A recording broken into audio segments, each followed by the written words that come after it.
Lar é um local onde as pessoas que moram lá têm que ter vontade de voltar. Eu sempre falo que o amor é um ato, mas às vezes me faltam exemplos práticos de como a gente pode agir em amor nas pequenas coisas do dia a dia. Não são as grandes coisas que fazem com que uma pessoa seja amada, e sim essas pequenas coisas que a gente demonstra no dia a dia através de pequenos gestos. As nossas maiores lembranças, se você parar para pensar, não necessariamente são de datas especiais ou de viagens. As nossas maiores lembranças às vezes são de coisas pequenas que aconteceram de forma aleatória. Por exemplo, um dos dias que eu mais lembro de estar com meu marido é um dia que a gente sentou ali na sacada de casa, jantou juntos e foi um dia muito gostoso que a gente conversou até tarde e foi dormir. Então o vídeo de hoje é para falar sobre 10 formas práticas, pequenos gestos que você pode fazer em casa para transformar o seu lar num lugar mais aconchegante. Eu vejo que esse é um erro que muitas pessoas cometem. Elas querem fazer coisas grandiosas para o seu parceiro e elas acabam esquecendo das pequenas coisas. Por exemplo, a pessoa ela sai de todo o seu roteiro de trabalho, todo o seu roteiro de vida, ela deixa de sair com as amigas para ir buscar um presente enorme para a pessoa num dia especial, ela se esforça, ela paga além do que ela poderia naquele presente, e nem sempre isso vai significar algo para outra pessoa, o quanto significaria ela estar cuidando dentro de casa dos detalhes, porque os detalhes, eles acontecem todos os dias. E essas coisas grandiosas, elas são muito esporádicas para construir realmente um relacionamento. E se você parar para pensar, as 10 dicas que eu vou dar aqui são quase que materiais, porque são cuidados com o lar.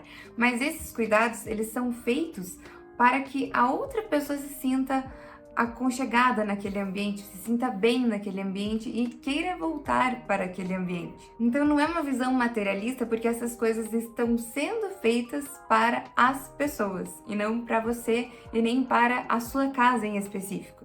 Então vamos lá, o primeiro cuidado ele é um pouco lógico, todo mundo sabe, mas é importante reforçar porque a maioria das pessoas talvez não faça de uma forma que traz uma paz interior, que é a organização.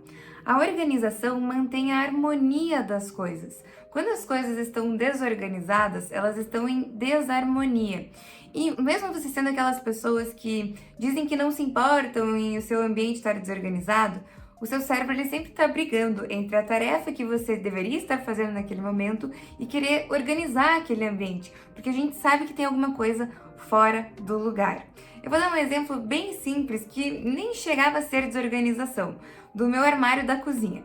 Meu armário da cozinha ele era cheio de caixas de tamanhos diferentes, de latas de tamanhos diferentes, e isso me incomodava um pouco visualmente, porque quando a gente abriu o armário, por mais que a gente tentasse organizar, tava tudo sempre uma bagunça, parecia que nada tava no lugar certo. E aí eu comprei aqueles potes empilháveis, sabe? E comprei um rotulador, que, meu Deus, tem rotulando tudo na minha casa. Eu amei essa compra.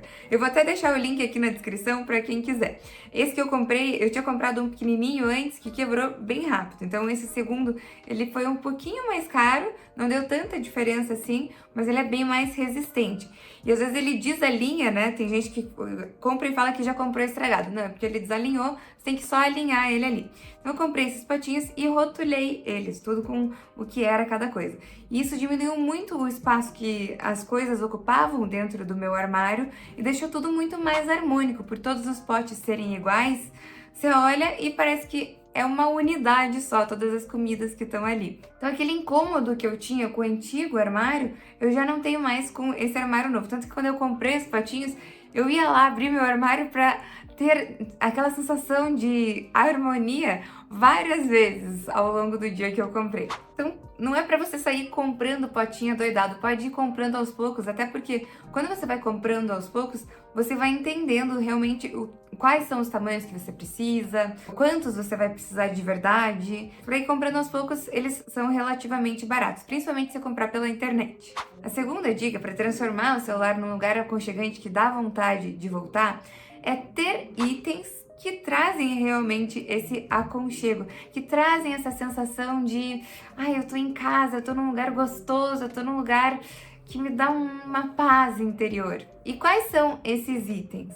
É, por exemplo, um cesto com uma manta perto da televisão, para quando as pessoas forem ver um filme, elas pegarem a mantinha ali e se cobrirem, que é uma coisa que a gente tem a tendência de ter vontade de fazer. Eu até quando tá calor, eu tenho vontade de colocar uma coisa em cima de mim, só para ter aquela proteção, aquela sensação de proteção. Para as crianças, uma coisa que a gente tem lá em casa são xícaras em formato de personagens da Disney. A gente comprou as xícaras na Disney, né? Claro que você pode comprar uma mais barata em outro lugar, mas a gente tem 4 xícaras com personagens da Disney. Então, quando a filha do meu marido vai lá em casa e ela convida uma amiga dela, a gente tem as xícaras ali para colocar na mesa para elas terem um café da manhã mais divertido. E quando elas não estão lá em casa e a gente faz um chazinho à noite, a gente toma nessas xícaras, porque é legal. Ai, essa foi a xícara que a gente comprou em tal lugar, essa foi a xícara que a gente comprou em tal lugar, é uma sensação gostosa. Outra coisa simples é sempre colocar um copo de água do lado da cama para antes de dormir, porque se você acordar com sede à noite, você já tem um copinho de água ali para tomar na hora que você está com sede. Você pode também colocar algum cheirinho na sua sala, no seu quarto, para manter o ambiente com um aroma gostoso. Você pode ter toalhas, se no teu prédio tem piscina, ou se você mora em casa e tem piscina na tua casa, coloca um cestinho com as toalhas ali perto para as crianças já poderem pegar na hora que elas saem da piscina, porque elas sempre esquecem de levar a toalha e daí na hora de sair, saem com frio, alguém tem que sair correndo lá pegar a toalha. Já deixa ali num cestinho pronto para quando a criança sair. Ou para se tem no prédio, deixa perto da porta para quando a criança chegar, a porta da lavanderia, de repente, né? Pra quando a criança chegar, ela já ter ali aquela toalha e não ficar passando frio. E flores e plantas sempre são bem-vindas. Plantas trazem vida para casa. É algo que enfeita ao mesmo tempo que traz vida. Tem várias plantas que dá para plantar e que duram um tempão se você rega elas com consistência, né? Por exemplo, aquela folha de costela de Adão ou a bromélia são plantas que são plantadas mesmo, são pequenas, cabem num vaso, e você rega elas, elas vão durar um tempão. Ou flores, que não precisa ser um buquê de flores que custa caro, pode ser uma flor, e às vezes pode ser até uma flor que você pega na rua. A minha irmã, por exemplo, fez um casamento para 30 pessoas com flores que elas pegaram na rua. A terceira dica é manter os seus documentos organizados e, de preferência, numa pasta arquivo. Por quê? Porque senão você fica com várias pastas e tudo fica confuso. Numa pasta arquivo você coloca lá o nome de cada pasta, né? O que vai ter em cada pasta, quais documentos vão ter em cada pasta.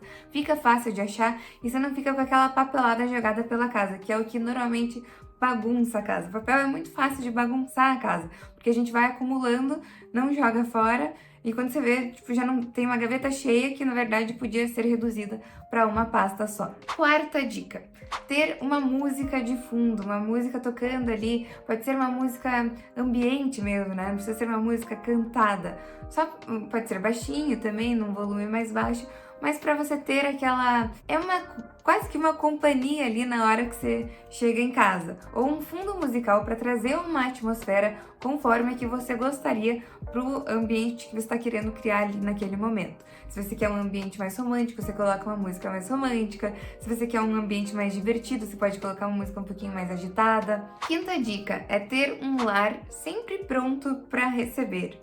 Principalmente se você tem filhos, se você tem um lar sempre pronto para receber tanto os seus filhos quanto os amigos dos seus filhos, ele vai querer voltar para aquela casa.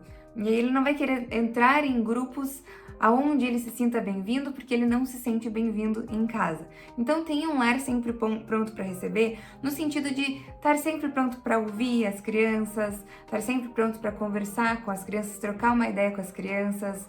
E também ter um lar pronto para receber fisicamente. Às vezes, se você sabe que as crianças estão vindo para casa, já ter a mesa pronta para elas quando elas chegarem, para elas se sentirem realmente acolhidas na hora que elas chegam nesse lugar.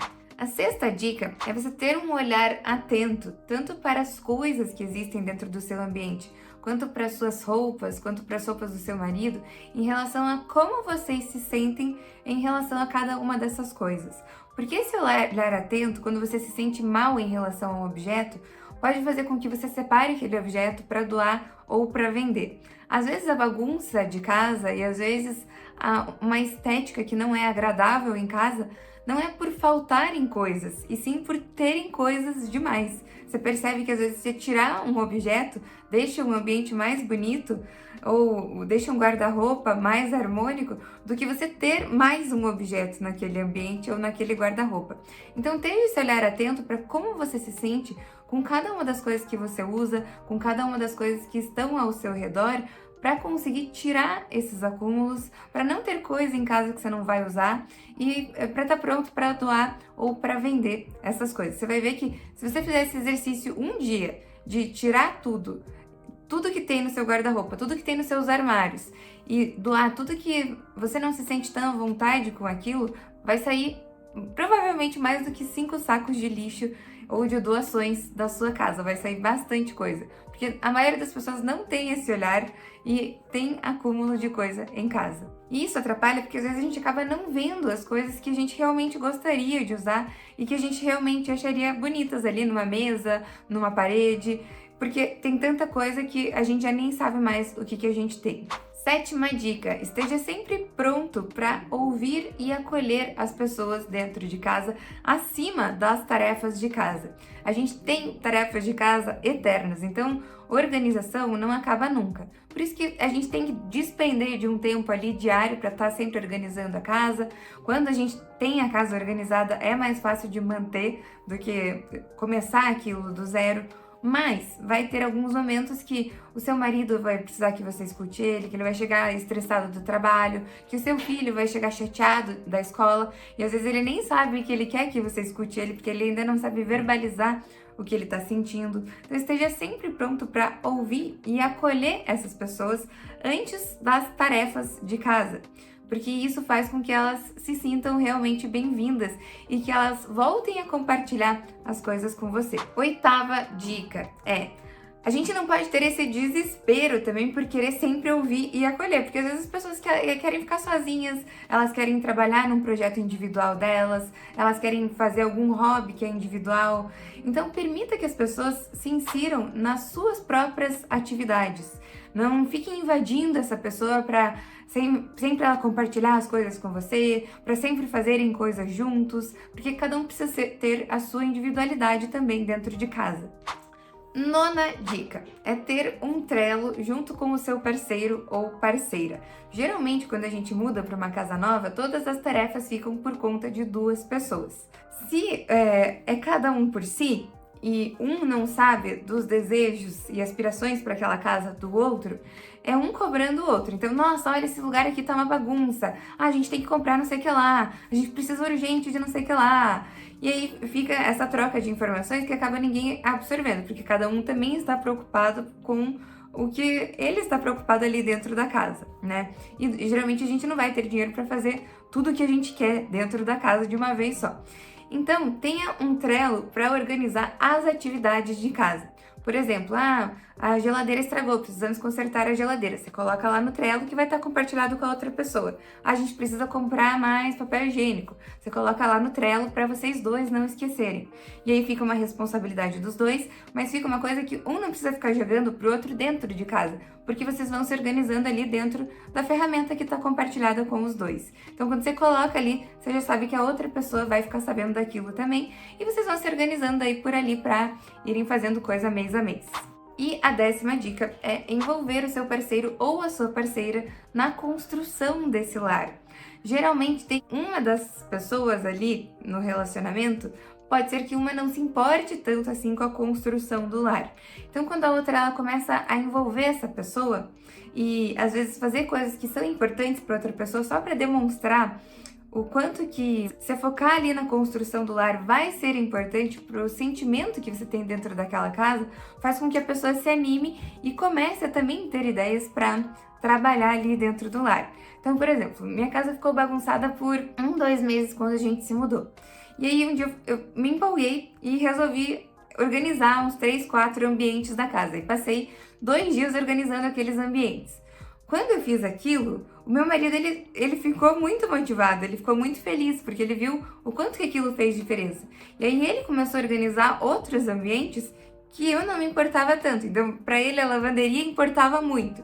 E para mim o quarto importava mais. Então, quando eu organizei o quarto e a cozinha, que para mim importavam mais, ele foi lá e organizou a lavanderia por conta própria, sem eu ter que pedir para ele, já que ele viu que aquilo não era tão importante para mim e que eu tinha feito os outros 2 ambientes. Então, envolva tanto fazendo a outra pessoa, quando você faz, a outra pessoa ela vai se envolver, quanto falando, nossa, eu queria muito ter um quadro naquela parede. Isso vai fazendo com que a pessoa comece a construir no imaginário dela como seria ter o quadro na parede. E aí ela começa a criar coisas que ela também gostaria de ter naquela casa. E isso faz com que vocês dois vão se juntando ali na construção do lar, que é uma coisa provavelmente eterna, porque a gente sempre vai querer coisas novas, conforme o tempo vai passando, a gente vai cansando de algumas coisas, a gente sempre vai precisar de comida, né? Então é uma coisa que vai ser eterna, mas quando os dois estão envolvidos, eles ficam entusiasmados nesse projeto da construção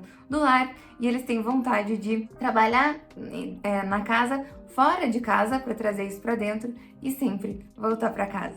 Então essas são dicas práticas de pequenas formas que você pode demonstrar amor através de gestos, de formas em que o amor realmente se transforma em um ato. Espero que você tenha gostado desse vídeo.